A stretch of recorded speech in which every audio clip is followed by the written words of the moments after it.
Miltinho, como é que você está? Você está bem? Tudo bem, graças a Deus. Como que está a situação das pessoas? A gente está recebendo muito no zap da população reclamação sobre aumento de preço, preços abusivos, né? No supermercado, por exemplo, teve uma pessoa aqui que mandou que o feijão está R$20, estava R$19,90, que é um absurdo que você vai comprar hoje uma cesta básica, você paga R$50, que vem arroz, que vem feijão, né? Que vem tudo. Como é que a pessoa pode cobrar R$20 somente um feijão? É um absurdo. Sem dúvida alguma, Paulo. O consumidor tem encontrado alguns problemas quando eles vão aos supermercados.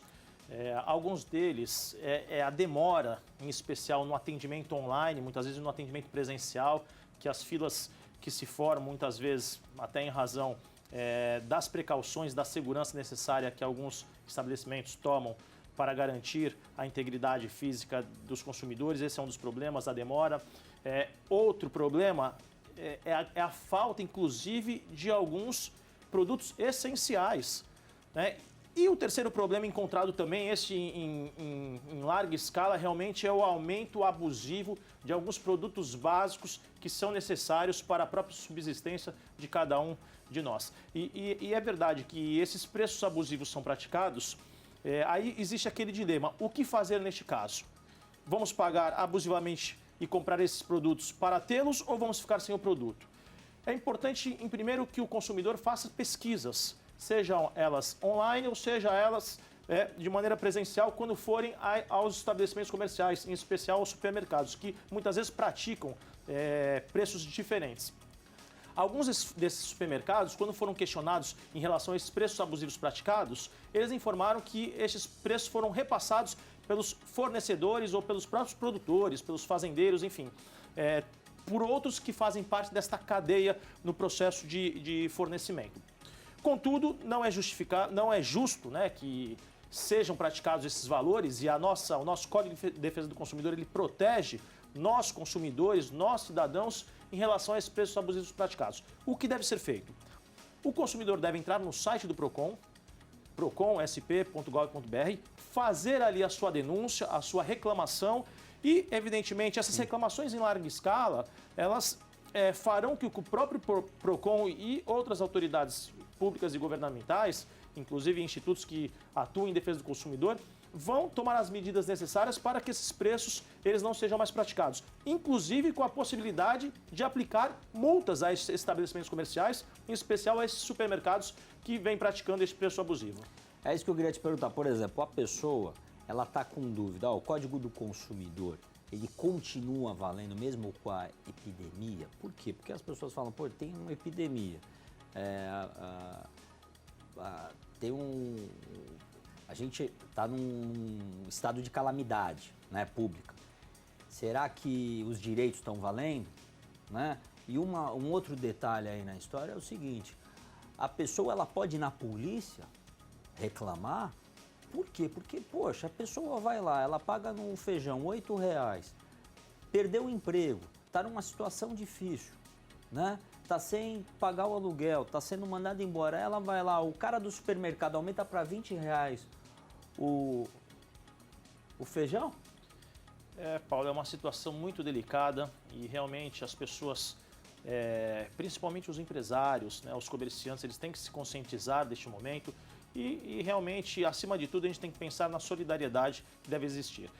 O Código de Defesa do Consumidor e outras leis continuam em vigor. O consumidor ele tem essa proteção legal, essa proteção também constitucional. Todas as regras e normas elas continuam valendo, a não ser algumas regras que ainda tem um projeto de lei tramitando que vai conceder alguns benefícios, mas o estado de calamidade, algumas regras estipuladas para este momento específico de pandemia que vivenciamos, mas o estado de calamidade ele não autoriza a prática abusivas em nenhuma situação, né? Evidentemente, após, um outro caso interessante é a questão dos aluguéis, que nós temos visto várias reclamações constantes, inclusive, sobre pagar ou não pagar o aluguel. A lei ela não prevê nenhuma isenção e nenhuma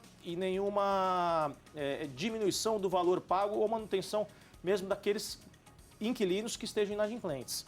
Mas neste momento de pandemia, a gente tem o que existe na legislação hoje é que uma das bases para o contrato é o equilíbrio econômico. E quando há esse desequilíbrio econômico por uma das partes, e quando o contrato ele se torna vantajoso para uma outra parte, o judiciário pode rever essas questões. Tivemos aqui recentemente o Fabrício, que falou de toda a situação, que é um pequeno empresário aqui da região, que falou sobre toda a situação vivenciada, inclusive com contratos de empréstimos bancários, o que fazer, o que não fazer. E só para falar um pouco, que é uma questão que foi muito suscitada aqui, muito perguntada aqui pelos telespectadores da Voz da População em relação aos aluguéis, o que deve ser feito? É importante que os proprietários de imóveis, sejam eles comerciais, sejam eles residenciais, bem como os inquilinos, conversem. Entrem num diálogo e tentem analisar caso a caso. Por exemplo, um imóvel comercial em que existe um supermercado ou uma farmácia, este não é passível de uma revisão contratual, até porque a farmácia continua em plena atividade e o supermercado também. Agora, vamos pensar num bar, num restaurante, ou até mesmo num comércio de roupas, em que teve as suas atividades interrompidas e ele não consegue oferir nenhum tipo de receita por conta deste momento pandêmico. Neste caso, é importante que haja um diálogo entre ambas as partes, né, entre o proprietário, entre o inquilino, para que possa reduzir parcialmente o aluguel, ou então prorrogar o pagamento e dividir aí, paga uma parte e prorroga a parte faltante, antes mesmo de tomar qualquer medida judicial. Nessa situação, evidentemente, se não houver a possibilidade, quando houver esses casos específicos, e não houver a possibilidade, caso haja um desequilíbrio econômico, de tentar resolver de uma forma amigável, aí sim, caso a pessoa... Sim, até porque, deixa eu te falar, Miltinho, a gente, por exemplo, Hilton Teixeira, você tem um imóvel, se a pessoa parar de pagar esse mês ou outro, o outro ela não vai ser tirada do imóvel. A justiça não, o juiz... ele vai ter que entrar com uma ação para tirar a pessoa, né? Isso mesmo. E eu acho que nesse momento, dificilmente, pela pandemia, irão tirar. Tem algumas orientações que vale lembrar que após nenhum juiz está concedendo nenhuma decisão para retirar do imóvel aqueles inquilinos inadimplentes. Mas vale lembrar, Paulo, que essa inadimplência é para aquela que foi... Agora. Que é recente, depois da decretação de estado de calamidade pública pelo governo, ou seja, de 20 de março para cá. Se existe algum débito anterior a isso, este inquilino ele está sujeito sim ao despejo ou às outras sanções previstas no contrato. Sim, até porque não é para se aproveitar do momento, e sim até porque se a pessoa for se aproveitar do momento e falar, não vou pagar esse mês, ela acaba se enrolando, não consegue mais pagar.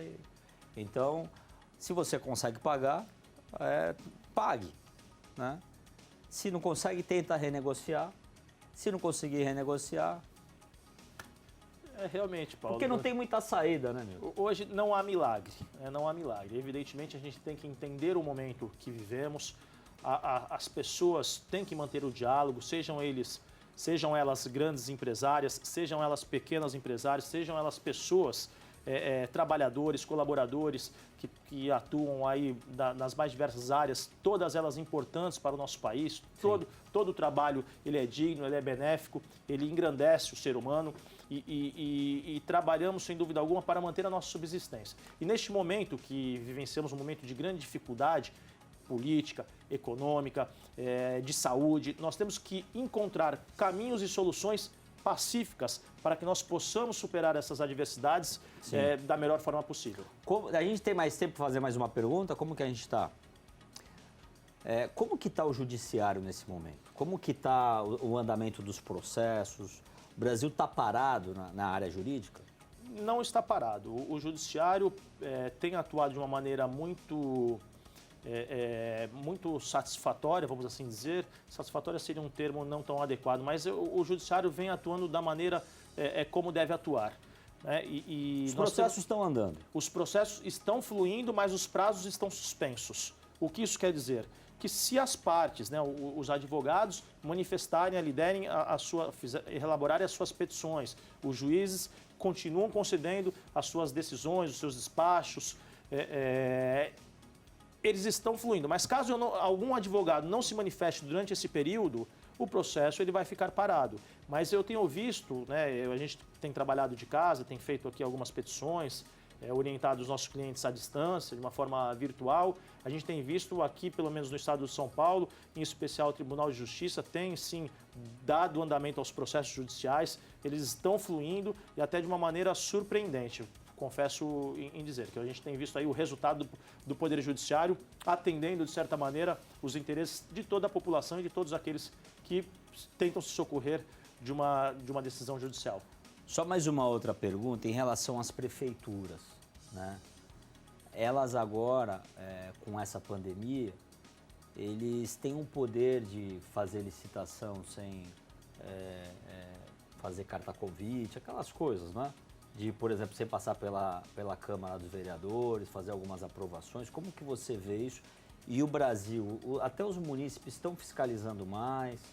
Existem algumas exceções a regras quanto às licitações, que são nesses casos emergenciais, quando há, isso deve ser feito sempre por meio de lei, as leis já existentes. Evidentemente, algumas leis podem ser votadas com urgência, de acordo com cada município, de acordo com cada estado, de acordo com o Congresso Nacional, Senado e Câmara dos Deputados, para realmente atender os interesses da população. A gente tem que entender, né, que o momento que nós vivemos hoje é um momento de muita dificuldade. E é um momento que a gente tem que ver também, verificar a situação de cada município propriamente dito. Aqui a Baixada Santista como um todo, em especial a cidade de Santos, é a região, a cidade de Santos é a cidade que tem, idoso, né? tem o dobro da média da população idosa em relação às demais urbes brasileiras. O que eu quero dizer com isso? 10% dos municípios aproximadamente, aliás, a população dos municípios, regra geral, tem 10% da população que é composta pelos idosos. Em Santos, a população chega a quase 20%. Então, o que isso significa? E a população idosa é a população que está mais vulnerável às consequências do novo coronavírus. Então, é uma situação delicada, a cidade de São Paulo vai ter que tomar algumas providências para realmente proteger este grupo da população. Outras cidades que não tenham tantos casos e poderão adotar outras medidas. E as cidades, os governos municipais, eles estão adotando medidas de acordo com os indicadores e as análises são feitas de forma constante. Eutinho Teixeira, um abraço para você, obrigado pela sua participação. Deus proteja, sucesso na advocacia. Um abraço, Paulo, muito obrigado mais uma vez por essa oportunidade. Um grande abraço também ao seu Getúlio, que está no Caribe, aproveitando este momento pandêmico, mas também para saudar o nosso mar, né? Tá bom, esse tá bem, né? Esse está muito bem, com certeza. E espero que todos sigam as orientações médicas, as orientações científicas, as orientações governamentais e que nós possamos ter fé em Deus sempre, independentemente da religião de cada um, e que possamos atravessar este momento de pandemia da melhor forma possível.